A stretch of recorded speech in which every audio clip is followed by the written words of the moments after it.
The first four are about being core. If you notice, number one is about your daily rhythm. Number two is about your weekly rhythm. Number three is about your monthly rhythm. And number four is about your annual rhythm, your quarterly annual rhythm. So watch this. So daily, weekly, monthly, quarterly.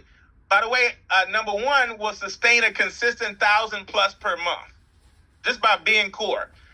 You want to be consistent in the performance club. Number one and number two are the key to performance club consistently. That's what to do. Number one and number two, consistently prospect and invite, which means invite 2 to 5 a day with a 3-way.